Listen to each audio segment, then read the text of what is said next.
Well, FEMA's under fire as storm victims are left to fend pretty much for themselves. Welcome, everyone. I'm Neil Cavuto. And just as a fierce nor'easter was blowing in, FEMA was shutting down, closing some of its disaster relief centers in New York due to bad weather. This sign hung up at one of those centers in Staten Island, infuriating victims of Sandy who say they're the ones being hung out to dry. Some of those centers are still closed today. It's a scene being played out across the New York metropolitan area and other hard-hit sections in and around the area. FEMA says that it made the move because conditions were unsafe due to that nor'easter. But try telling that to folks who are still freezing their butts off, their homes destroyed, no power, no heat, no water, and for now, still no real help. Mathew Katz is a reporter with DNAinfo.com. He was the first guy to spot one of these signs. Mathew, what did they say again, and how many of them are out there?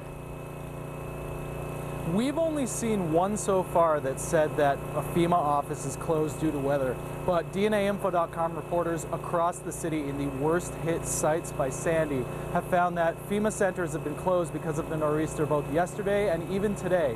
One in the Rockaways will not even open until tomorrow. Matt, what do the centers do? When they are up and running, what are they doing? These centers are supposed to provide information and ways to sign up for FEMA services, reimbursements, things like finding temporary housing after your house has been destroyed.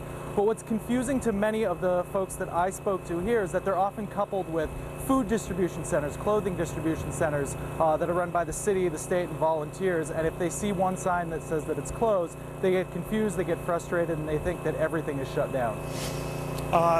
So do they indicate how long they'll be shut down? Some have reopened today. We went to a number this morning that were still cleaning up snow and waiting for equipment. They opened up this afternoon and have been serving people. One in Breezy Point over in Queens is going to remain closed until tomorrow. We've actually been told by some of the FEMA workers that they've been told not to drive in the area because of icy conditions. All right, Matt, thank you very much. By the way, FEMA did issue this statement that mobile disaster relief centers were closed to ensure the safety of both disaster survivors and disaster relief workers during the nor'easter. Disaster survivors do not need to go to a DRC in order to qualify for assistance. They can register by calling 1-800-621-FEMA or through disasterassistance.gov.